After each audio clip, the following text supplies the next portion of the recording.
আমার মা যে মায়া করেছেন, আল্লাহ আব্বা জান যে মায়া করেছেন, যে স্নেহ করেছেন, নিজের শরীরের চামড়া দিয়ে যদি জুতা বানিয়ে দেওয়া হয়,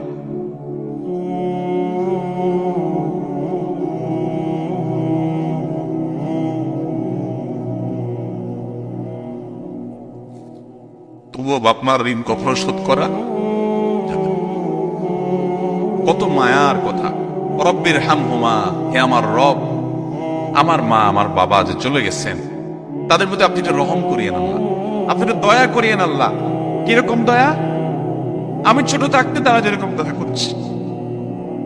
আমাদের বাবা মা বাচ্চাদের প্রতি কতটা মায়া করেন, যারা সন্তানের বাবা হয়েছেন তারা সবাই টের পান কি পান না? কিন্তু আমরা মরার পর কিছুদিন কান্নাকাটি করার পর এরপর বাবা মাকে ভুলে যাই। আমরা আমাদের জগতে ব্যস্ত হয়ে পড়ি। আমাদের বাবা মা কিন্তু তাদের জীবদ্দশা আমাদেরকে ভুলতেন না। গভীর রাতে একটু আওয়াজ দিয়েছি, ঘুম পাগল মা, ঘুম কাতরে মা, যে মা তার কানের কাছে চিৎকার করলেও ঘুম ভাঙে না, সে মাটা নিজের বাচ্চার একটু আওয়াজ শুনের সাথে সাথে ঘুম ভেঙে যায়। বেশিরভাগ বাবা, পৃথিবীতে বহু খারাপ মানুষ আছে ভাই, কোনো খারাপ বাবা খুব একটা নাই, হাতে গোনা দুই একটা বিচ্ছিন্ন ঘটনা ছাড়া। বহু খারাপ মানুষ আছে পৃথিবীতে, কিন্তু খারাপ বাবা, সন্তানের জন্য বাবা কি না করে বলেন, কি না করে। যত বাবা দেখেছেন, আপনারা নিজেরা যারা বাবা আছেন, কোথাও ভালো কোনো খাবার যদি দেয় কেউ, আপনি যদি কোনো জায়গায় যান, ভালো কোনো খাবার সার্ভ করা হয়, তো সেই খাবারটা দেখার পর যদি আপনার সন্তান তাকে সবার আগে মনে পড়ে সন্তানের কথা, এত সুন্দর টেস্টি খাবারটা যদি আমার ছেলেটার জন্য নিয়ে যেতে পারতাম, বা মেয়েটা যদি তার সাথে শেয়ার করতে পারতাম, মনে পড়ে কি পড়ে না বলেন? কিন্তু আমরা বেশিরভাগ মানুষ বড় অত্যাচারী, বড় অবিচারী। আমাদের মা বাবা জীবদ্দশায় তো তাদের প্রতি আমরা হক আদায় করতে পারিই না, মৃত্যুর পরও তাদের জন্য আমাদের হক আদায় করা হয় না। ভাইরা আমার, বাবা মার জন্য দেখেন কি দোয়া আল্লাহ শিক্ষা দিয়েছেন, রব্বির হামহুমা কামা রাব্বায়ানি সগীরা।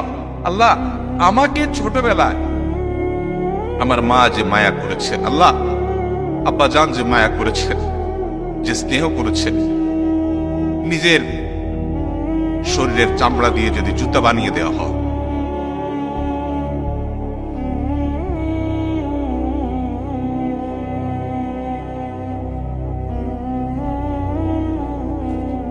তবুও বাপমার ঋণ কখনো শোধ করা যাবে না। আমার চামড়া দিয়ে যদি আমার বাবা মাকে আমি জুতা বানিয়ে দিই,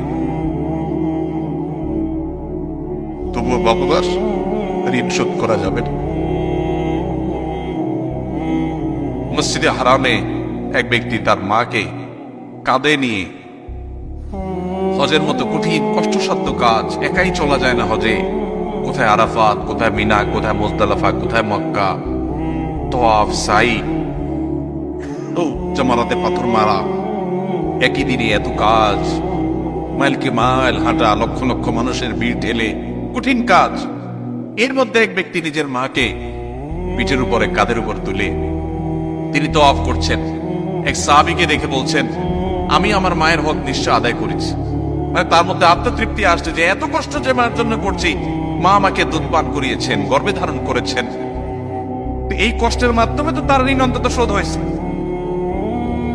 ওই সাহাবী বললেন, না, হয় নাই, এটা সম্ভব না যে তুমি মার ঋণকে এভাবে তুমি কাঁধে নিয়ে 2-4-5 দিন 10 দিন কষ্ট করলে আর তার ঋণ শোধ হয়ে যাবে, সম্ভব না। আব্দুল ইবনে আব্বাস রাদিয়াল্লাহু তাআলা আনহু বলেছেন যে তুমি বাবার সামনে এরকম জামা ছাড়া দিয়েছো যা ধুলা পরিষ্কারের জন্য, সামনে তোমার বাবা বসা ছিলেন, তুমি বেয়াদব। কারণ পৃথিবীর আল্লাহ রাসূলের পর